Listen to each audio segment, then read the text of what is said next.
આજથી ભાજપના એસટી મોરચાની 2 દિવસીય બેઠક રાષ્ટ્રીય સંગઠન મહામંત્રી બીએલ સંતોષની અધ્યક્ષતામાં બેઠક તો ચૂંટણીલક્ષી કાર્યક્રમો અંગે થશે ચર્ચા। આગામી વિધાનસભા ચૂંટણી રાધનપુરથી જ લડીશ, અલ્પેશ ઠાકોરની ચૂંટણીલક્ષી જાહેરાત। રાધનપુરથી જ લડવું છે, અહીંથી જ મેણું ભાગવું છે। રાજ્યના 72 સરકારી કર્મચારી સંગઠનો આંદોલન ઉપર, ગાંધીનગરમાં મહાઆંદોલનના મંડાણથી સરકારની ચિંતા વધી। પાટીદાર આંદોલનના કેસનો મામલો, આજે સેશન્સ કોર્ટ આપી શકે છે ચુકાદો। હાર્દિક સહિત 21 સામે કેસ પરત ખેંચવા રાજ્ય સરકારે કરી છે અરજી। સુરતની લોકમાન્ય સ્કૂલમાં વિરોધ, વિદ્યાર્થીઓ અને વાલીઓ દ્વારા શાળાના ટ્રસ્ટીઓ સામે વિરોધ, પ્રિન્સિપાલનું રાજીનામું લઈ લેવાતાનો કર્યો હોબાળો। આજથી ફરી રાજ્યમાં હીટવેવ, અઠવાડિયા સુધી 44 થી 45 ડિગ્રી તાપમાનની આગાહી, તો બંગાળની ખાડીમાં લો પ્રેશર, ગરમ સૂકા પવન ફૂંકાશે।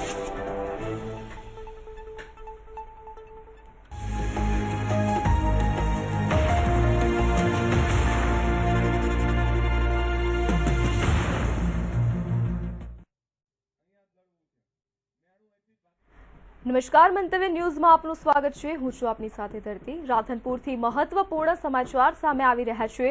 રાધનપુર ખાતે અલ્પેશ ઠાકોર દ્વારા મહત્વની જાહેરાત કરવામાં આવી છે। અલ્પેશ ઠાકોરે કહ્યું છે કે 2022ની વિધાનસભા ચૂંટણી તેઓ રાધનપુરથી લડશે। રાધનપુરથી જ લડવું છે, અહીંથી જ મેણું ભાગવું છે તેવું અલ્પેશ ઠાકોરે કહ્યું છે।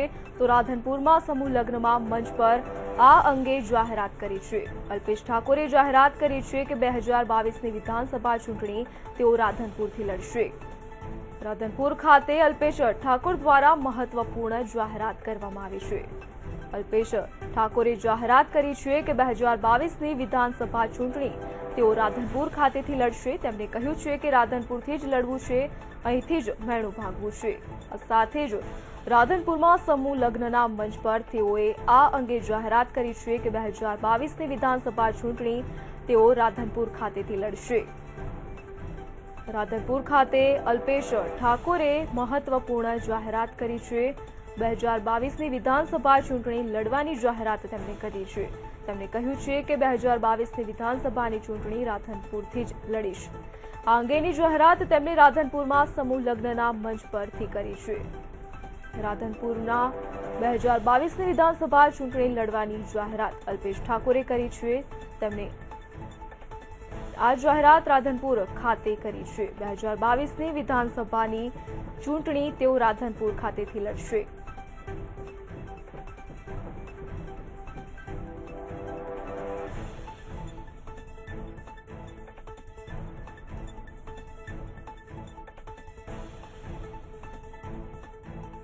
ભાગીને જવાનું છે પાછું।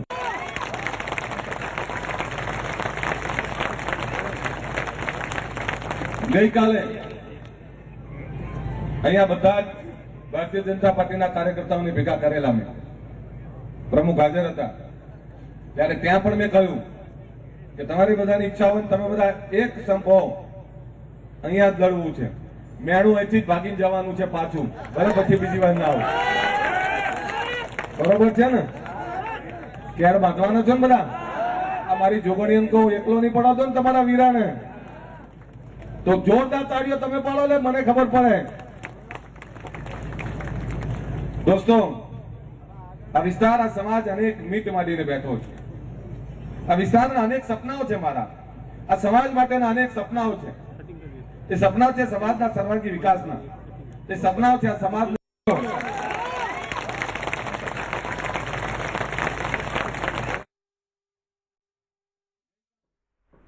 વડોદરાથી મહત્વપૂર્ણ સમાચાર સામે આવી રહ્યા છે। વડોદરામાં કુખ્યાત ગુનેગાર ફરાર થવાનો મામલો સામે આવ્યો છે। આ અંગે પોલીસ કાર્યવાહી કરી રહી છે। તો વડોદરા ખાતે કુખ્યાત ગુનેગાર ફરાર થયા છે તે મામલો સામે આવ્યો છે। આ અંગે પોલીસ દ્વારા ધરપકડનો દોર યથાવત રહ્યો છે। તો એન્થોની માટે વીઆઈપી વ્યવસ્થા કરનાર મિત્રોની પણ પોલીસ દ્વારા ધરપકડ કરવામાં આવી છે। મેહુલ ચાવડા અને કશ્યપ સોલંકીની પોલીસે ધરપકડ કરી છે। અજય ગાયકવાડની પણ પોલીસ દ્વારા ધરપકડ કરવામાં આવી છે। તો ગતરોજ એન્થોનીની પત્ની બહેનની પણ પોલીસે ધરપકડ કરી હતી। અત્યાર સુધી એક પીએસઆઈ સહિત 8 લોકોની પોલીસે ધરપકડ કરી છે। એન્થોની માટે વીઆઈપી વ્યવસ્થા કરનાર મિત્રોની પોલીસે ધરપકડ કરી છે। મેહુલ ચાવડા અને કશ્યપ સોલંકીની ધરપકડ પણ કરવામાં આવી છે, તો આ સાથે અજય ગાયકવાડની પણ ધરપકડ કરાઈ છે। વડોદરામાં કુખ્યાત ગુનેગાર ફરાર થવાની મામલે પોલીસે કેટલાક લોકોની ધરપકડ કરી છે। પોલીસ દ્વારા ધરપકડનો દોર યથાવત છે, તો પોલીસે એન્થોની માટે વીઆઈપી વ્યવસ્થા કરનાર મિત્રોની ધરપકડ કરી છે। મેહુલ ચાવડા અને કશ્યપ સોલંકીની પોલીસ દ્વારા ધરપકડ કરવામાં આવી છે। આ સાથે જ અજય ગાયકવાડની પણ ધરપકડ કરાઈ છે। આ સાથે ગતરોજ એન્થોનીની પત્ની અને બહેનની પણ પોલીસે ધરપકડ કરી છે। આ અંગે પોલીસ કાર્યવાહી હાથ ધરી રહી છે, તો અત્યાર સુધી એક પીએસઆઈ સહિત 8 લોકો સામે કાર્યવાહી કરવામાં આવી છે। એન્થોની માટે વીઆઈપી વ્યવસ્થા કરનાર મિત્રોની ધરપકડ કરી છે।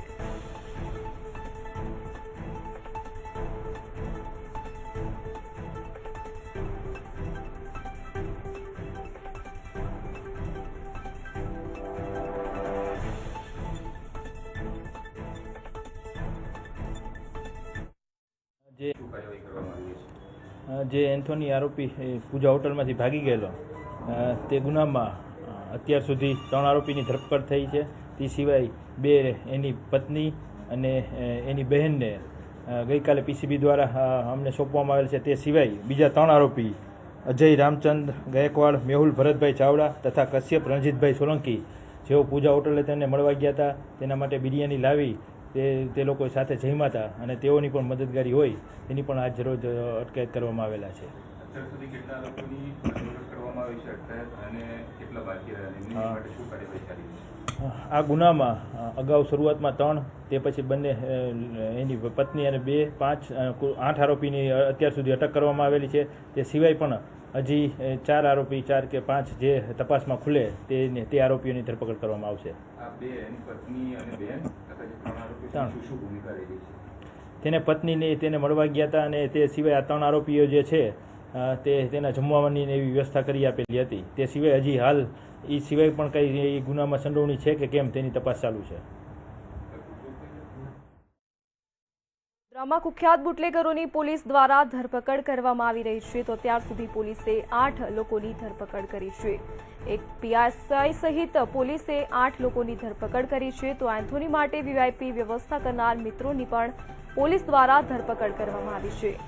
આ સાથે જ મેહુલ ચાવડા અને કશ્યપ સોલંકીની ધરપકડ કરી છે, તો અજય ગાયકવાડની પણ પોલીસ દ્વારા ધરપકડ કરવામાં આવી છે। વડોદરામાં કુખ્યાત ગુનેગાર ફરાર થવાની મામલે પોલીસે ધરપકડ કરી છે।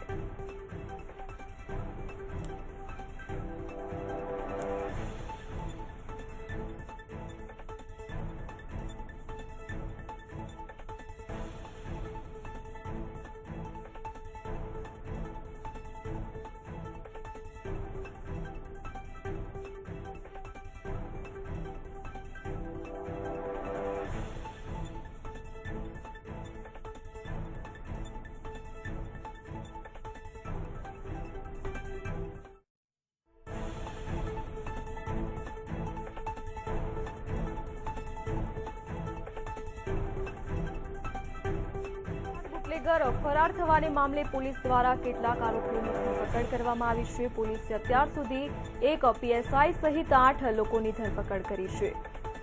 કુખ્યાત ગુનેગાર ફરાર થવાને મામલે પોલીસે ધરપકડનો દોર યથાવત રાખ્યો છે।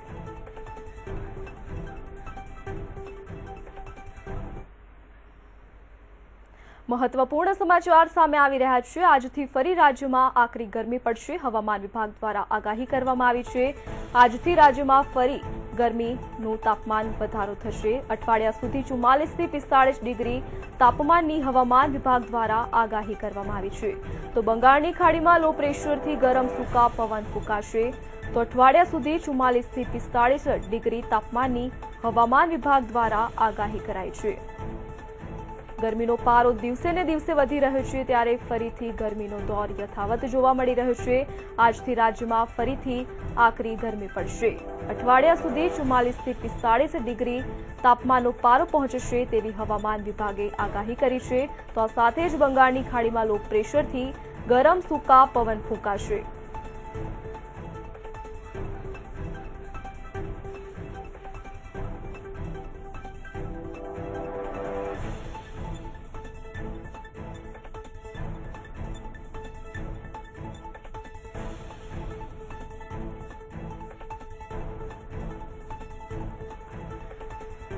આ માટે વડોદરાથી આપણી સાથે પ્રશાંત ગજ્જર લાઈવ જોડાઈ ગયા છે અને સુરતથી સંજય મહંત જોડાઈ ગયા છે।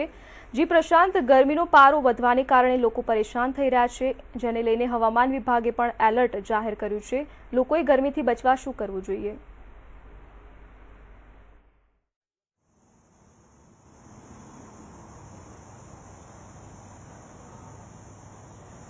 ધરતી વાત કરવામાં આવે તો સમગ્ર રાજ્ય સહિત વડોદરા શહેરની અંદર બી ગરમીનો જે પારો છે તે દિવસે ને દિવસે રોકેટની ગતિએ આગળ વધી રહ્યો છે। ત્યારે વડોદરા શહેરમાં ગરમીએ તમામ રેકોર્ડ તોડ્યા છે। રોજ ગરમીનો પારો વધી રહ્યો છે। રવિવારે મે મહિનાનું સૌથી વધુ તાપમાન 43.6 ડિગ્રી નોંધાયું હતું, જેથી અસહ્ય ગરમીનો અનુભવ થયો હતો। ઓરેન્જ એલર્ટ પર પહોંચી ગયેલા તાપમાનના પગલે બપોરના સમયે લોકોએ કામ સિવાય ઘરોની બહાર નીકળવાનું ટાળ્યું હતું। એપ્રિલની 29 તારીખે પણ 43.6 ડિગ્રી તાપમાન નોંધાયું હતું। શહેરમાં 2004માં સર્વાધિક 46.2 ડિગ્રી તાપમાન નોંધાયું હતું। શહેરમાં રવિવારે લઘુત્તમ તાપમાનનો પારો 26.6 ડિગ્રી નોંધાયો હતો, જ્યારે ભેજનું પ્રમાણ સવારે 62% અને સાંજે 23% નોંધાયું હતું। હવાનું દબાણ 1000.9 મિલીબાર નોંધાયું હતું। પવનની ગતિ 11 કિમીની ઝડપે નોંધાઈ હતી, જેના કારણે ગરમ પવનોથી ટુ વ્હીલર ચાલકો પરેશાન થયા હતા અને ગરમીથી બચવા માટે જે નાગરિકો છે તે નાગરિક શેરડીનો રસ છે, જ્યુસ છે, ઠંડા પીણા છે તેનો સહારો લઈ રહ્યા છે। પરંતુ કામ ના હોય, જરૂરી કામ ના હોય ત્યારે ઘરની બહાર તાળવાનું ગરમીના લીધે ટાળતા હોય છે। જે રીતના વડોદરા શહેરમાં છેલ્લે 43.6 ડિગ્રી જે ગરમી નોંધાઈ હતી તે અંગ દજાડતી ગરમી હતી, જેને લઈને ટુ વ્હીલર ચાલકો જે છે તેમને અંગ દજાડે એવી ગરમી લાગી રહી હતી। ત્યારે સાથે સાથે વડોદરા શહેરમાં ગરમીને લઈને ગરમીના કારણે અત્યાર સુધી 2 જણથી વધુના મોત નીપજી ચૂક્યા છે। ધરતી જી પ્રશાંત, આપ જોડાયેલા રહેજો। જી સંજય, સુરતમાં 41 ડિગ્રી સુધી ગરમીનું તાપમાન પહોંચી ગયું છે, તો ગરમીના કારણે લોકોની સ્થિતિ કેવી થઈ ગઈ છે?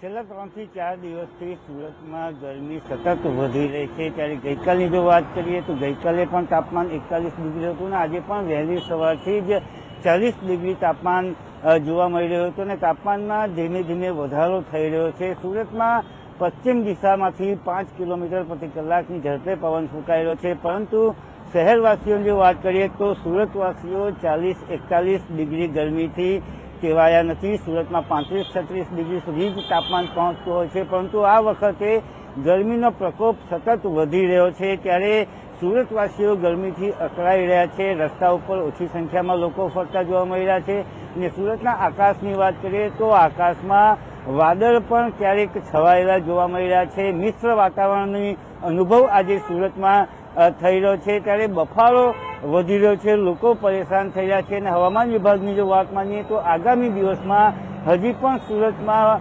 ગરમીનો પ્રકોપ વધે તેવી પૂરેપૂરી શક્યતાઓ છે। એટલે કહી શકાય કે રસ્તાઓ સુમસાન, એકલ દોકલ વાહનો રસ્તા પર જોવા મળી રહ્યા છે। આવી પરિસ્થિતિ સુરતમાં જોવા મળી રહી છે। ત્યારે ગરમીથી સતત લોકો પરેશાન થઈ રહ્યા છે, લોકો ઠંડા પીણાનો સહારો લઈ રહ્યા છે, શેરડીનો રસ કે અન્ય જ્યુસનો સહારો લઈને લોકો ગરમીથી બચવાની કોશિશ કરી રહ્યા છે, કારણ કે ડિહાઇડ્રેશન થઈ જતું હોય છે, પાણી શરીરમાં ઘટી જતું હોય છે। આવી પરિસ્થિતિમાં લોકો બીમાર વધુ પડી રહ્યા છે, ડોક્ટરો પાસે પણ જતા લોકો વધારે જોવા મળી રહ્યા છે। આ પરિસ્થિતિ સુરત શહેરમાં જોવા મળી રહી છે અને આગામી દિવસમાં હજી પણ જો ગરમીનો પ્રકોપ વધે તો સુરતમાં બીમારીનું પ્રમાણ વધે તેવી પૂરેપૂરી શક્યતાઓ છે।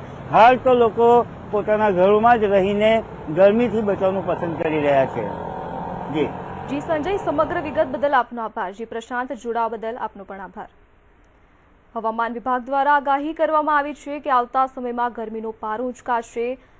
44 થી 45 ડિગ્રી સુધી તાપમાન જવાની આશંકા પણ હવામાન વિભાગ દ્વારા વ્યક્ત કરવામાં આવી છે।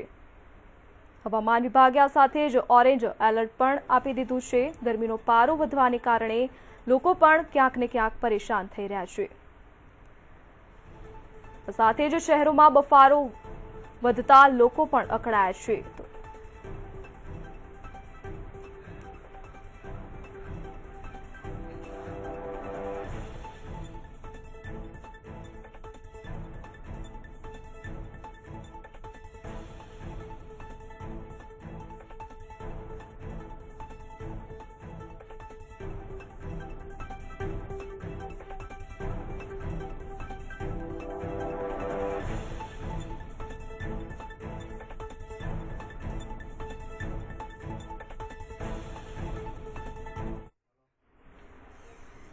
લોકડાયરામાં રૂપિયાનો વરસાદ થયા હોવાની આ કિસ્સો સામે આવ્યો છે, જેમાં આહિર યુવા મંચ પર લોકડાયરામાં રૂપિયાનો વરસાદ થયો હતો।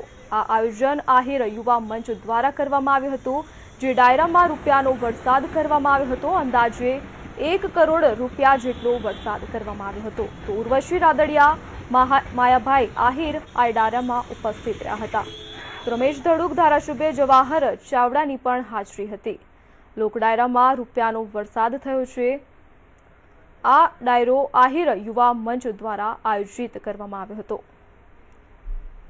તો અંદાજે 1 કરોડ રૂપિયા જેટલો રૂપિયાનો વરસાદ આ ડાયરામાં કરવામાં આવ્યો હતો। ઉર્વશી રાદડિયા, માયાભાઈ આહિર આ ડાયરામાં ઉપસ્થિત રહ્યા હતા। રમેશ ધડુક, ધારાસભ્ય જવાહર ચાવડાએ પણ ખાસ હાજરી આપી હતી। લોકડાયરામાં રૂપિયાનો વરસાદ કરવામાં આવ્યો હતો। આહિર યુવા મંચ દ્વારા આ ડાયરો આયોજિત કરવામાં આવ્યો હતો।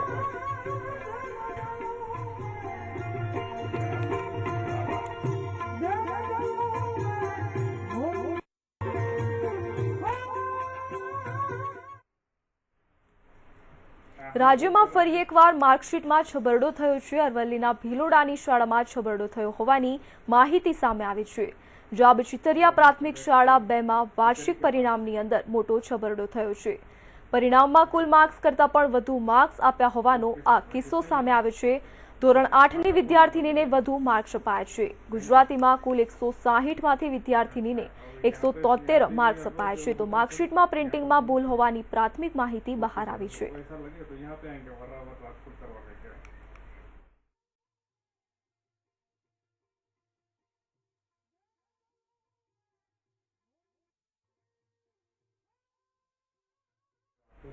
સુરેન્દ્રનગર જિલ્લાના પાટણીના ભડેણામાં અથડામણ થઈ હતી। એક જ જ્ઞાતિના 2 જૂથો વચ્ચે અથડામણ થઈ હતી। આ અથડામણમાં 6 મહિલા સહિત 15થી વધુ લોકો ઈજાગ્રસ્ત થયા છે। તો ઈજાગ્રસ્તોને સારવાર અર્થે વિરંગામ હોસ્પિટલ ખાતે ખસેડવામાં આવ્યા છે। તો ધાર્મિક કાર્યક્રમ દરમિયાન આ ઘટના બની હતી।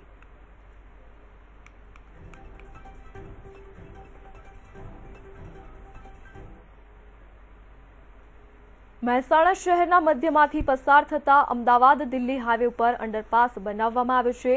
તો મહેસાણા શહેરની ટ્રાફિક સમસ્યાને ધ્યાનમાં રાખી અંડરપાસ નિર્માણનું કામ શરૂ કરવામાં આવ્યું હતું, જે હવે અંતિમ તબક્કા સુધી પહોંચ્યું છે। તો ત્યારે ગુજરાતના પૂર્વ નાયબ મુખ્યમંત્રી અને મહેસાણાના ધારાસભ્ય નીતિન પટેલે નવીન નિર્માણ પામી રહેલા અંડરપાસનું રૂબરૂ નિરીક્ષણ કર્યું હતું। અગાઉ આ જ સ્થળે 70 કરોડના ખર્ચે ઓવરબ્રિજ બનાવવામાં આવ્યો હતો, પરંતુ બાદમાં અંડરપાસ બનાવવામાં આવ્યો છે। ત્યારે વેપારીઓની માંગણીને ધ્યાને રાખી આ બનાવવામાં આવેલો અંડરપાસ ચોમાસામાં મુશ્કેલી સર્જી શકે છે। તો પાર્કિંગ સમસ્યાથી પીડિત શહેરીજનોની પાર્કિંગની સમસ્યામાં પણ વધારો થઈ શકે છે। રોડ ઉપર અત્યાર સુધી ભારે ટ્રાફિક એકત્ર થતો હતો અને ટ્રાફિકની સમસ્યા સર્જાતી હતી। હું જ્યારે માર્ગ મકાન મંત્રી હતો ત્યારે આ રસ્તાના ઉપર જ્યાં જ્યાં 4 રસ્તા આવે છે ત્યાં આગળ જુદા જુદા પ્રકારે ઓવરબ્રિજ બનાવવાનો અમે પહેલાં વિચાર કરેલો, એની ડિઝાઇનો પણ બનાવેલી, પણ એ બધું થાય તો મહેસાણા શહેરની વચ્ચોવચ્ચ એક મોટો ઓવરબ્રિજ બને અને શહેર આખું 2 ભાગમાં વહેંચાઈ જાય એ યોગ્ય નહોતું। અમદાવાદ દિલ્હી હાઈવે પર હાલમાં પાલનપુર સુધી કરોડો રૂપિયાના ખર્ચે 6 લેન બની રહ્યું છે, જે હાલમાં ભારે વિવાદમાં સપડાયો છે। તો મહેસાણાથી માંડ 5 કિલોમીટર દૂર સોનેરીપુરાના પાટિયા પાસે રૂપેણ નદી ઉપરનો નવનિર્માણ પામતો બ્રિજ ઝૂકી પડતા વિવાદ સર્જાયો છે। વર્ષોથી વિવાદમાં રહેલી અનેક જગ્યા જેના નિર્માણ પામેલા બ્રિજ તૂટી પડ્યા છે, એવા રણજીત બિલ્ડકોન કન્સ્ટ્રક્શન કંપની રૂપેણ નદી ઉપરનો બ્રિજ ઝૂકી પડતા વિવાદના વમળમાં ફસાયો છે। તો કન્સ્ટ્રક્શન કંપનીની લાપરવાહી અને નબળી કામગીરીના કારણે ઝૂકી ગયેલા બ્રિજ અંગે નીતિન પટેલે નિયત સમય કરતા વહેલા બ્રિજના ટેકા ખસેડી લીધા હોવાનું કારણ બતાવ્યું છે। સીસી કોન્ક્રીટ સ્લેબ ભર્યો હતો, એના જેટલા દિવસ સેટલમેન્ટ રાખવાનું હોય એના કરતાં ઓછા દિવસ એ થાંભલા નીચે સપોર્ટના રાખ્યા, થોડા વહેલા ખસેડી લીધા, એટલે કેટલોક હિસ્સો એનો જે બેસી ગયો એના કારણે એ થયું છે। અધિકારીઓના કહેવા પ્રમાણે, ચીફ એન્જિનિયર અને અન્ય એન્જિનિયરોના કહેવા પ્રમાણે કામની ગુણવત્તામાં કોઈ ફરક નથી, પણ પૂરતો સમય એને જે રીતે સ્લેબને સેટલ થવા દેવો પડે, સપોર્ટ રાખવો પડે નીચે, એ ના રાખ્યો એટલે કેટલોક ભાગ એ બેઠો છે. સુરતથી મહત્વપૂર્ણ સમાચાર સામે આવી રહ્યા છે. સુરતમાં સુરતવાસીઓએ પાણીનો વપરાશ વધાર્યો છે. ગરમીનું તાપમાન વધતા સુરતમાં સુરતવાસીઓએ પાણીનો વપરાશ વધાર્યો છે. ગરમીનો પારો વધતાની સાથે જ સુરતમાં પાણીનો વપરાશ પણ વધ્યો છે. તો એક જ દિવસમાં 1493 ml પાણીનો વપરાશ થઈ રહ્યો છે. 15 દિવસમાં સરેરાશ 1425 mld પાણીનો વપરાશ થયો છે. તો આગામી દિવસોમાં પાણી વપરાશ વધવાની શક્યતા છે. સંવાદદાતા સંજય મહંત ફોનલાઈન પર જોડાઈ ગયા છે. જી સંજય, ગરમીનો પારો વધતા જ સુરતવાસીઓએ પાણીનો વપરાશ પણ વધાર્યો છે, શું છે વિગત? સુરતમાં છેલ્લા એક સપ્તાહથી ગરમી સતત વધી રહી છે. સુરતનું તાપમાન 41 ડિગ્રીની આસપાસ પહોંચ્યું છે, ત્યારે પાણીનો વપરાશ પણ વધી રહ્યો છે. સામાન્ય દિવસોમાં સુરતવાસીઓ 1250 થી 1300 ml પાણી પ્રતિ દિવસ તેઓ વાપરતા હોય છે, પરંતુ ગરમીનો પ્રકોપ વધ્યો છે ત્યારે 100 થી 200 ml પાણીનો વપરાશ વધુ જોવા મળી રહ્યો છે. અત્યારે જોવા જઈએ તો સુરતમાં 1500 ml ની આસપાસ પાણીનો વપરાશ જોવા મળી રહ્યો છે. એટલે કહી શકાય કે સુરતવાસીઓ પાણીનો વપરાશ તો વધાર્યો છે, પરંતુ એક સંતોષકારક સમાચાર એ છે કે ઉકાઈ ડેમમાં પૂરતું પાણી છે, એટલે કોઝવેમાં પાણી આવી રહ્યું છે અને સુરતવાસીઓનો જે વપરાશ વધ્યો છે તેને પહોંચી વળવા માટે પાલિકા સક્ષમ છે હાલ. પરંતુ જો આ જ સ્થિતિ હજી પણ રહેશે તો ચોમાસાને 1 મહિના કરતા વધુ સમય બાકી છે, એટલે પાણીની તંગી ભવિષ્યમાં ઊભી થાય તેવી શક્યતાઓ નકારી શકાય તેમ નથી. જી સંજય, સમગ્ર વિગત બદલ આપનો આભાર. સુરતવાસીઓએ પાણીના વપરાશમાં વધારો કર્યો છે, તો ગરમી વધવાની સાથે જ સુરતવાસીઓ દ્વારા પાણીના વપરાશમાં વધારો થયો છે.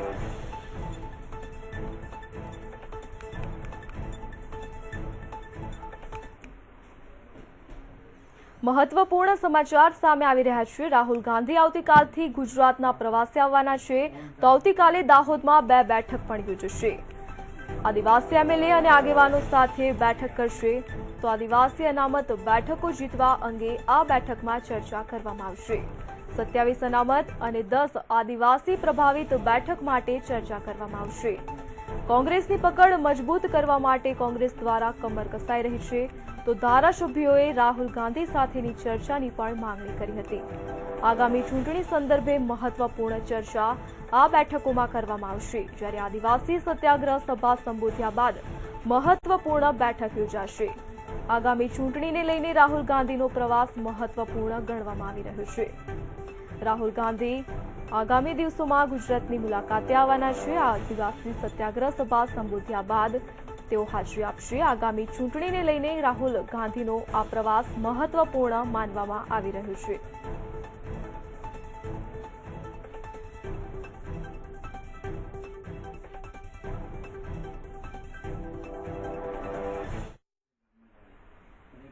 ભરૂચથી મહત્વપૂર્ણ સમાચાર સામે આવી રહ્યા છે. ભરૂચમાં પેટ્રોલ પંપ નજીક લૂંટની ઘટના બની છે.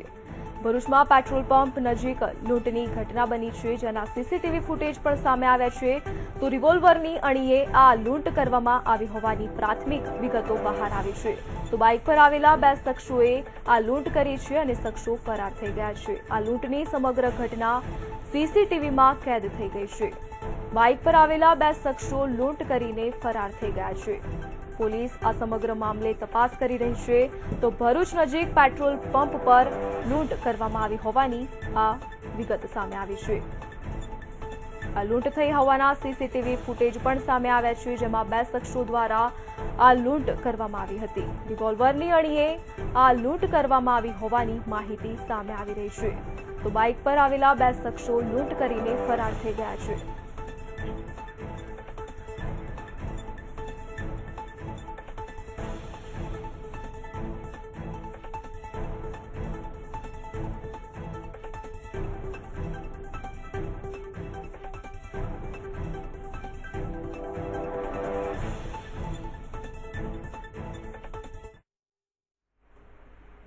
જૂનાગઢથી મહત્વપૂર્ણ સમાચાર સામે આવી રહ્યા છે. જૂનાગઢમાં છેલ્લા 3 વર્ષથી સિટી સેવા બસ બંધ કરાઈ છે. જૂનાગઢમાં છેલ્લા 3 વર્ષથી સિટી સેવા બંધ છે, તો લોકોની સસ્તી કોરોનાના કારણે 2020થી આ સિટી બસની સેવા બંધ કરાઈ હતી, તો બસ સેવા ચાલુ કરવા કેમ કોઈને રસ નથી તેવા પણ સવાલો ઉઠી રહ્યા છે। તો કોરોનાના કારણે 2020થી સિટી બસની સેવા બંધ કરવામાં આવી હતી। જૂનાગઢમાં છેલ્લા 3 વર્ષથી સિટી બસ સેવા બંધ કરાઈ છે।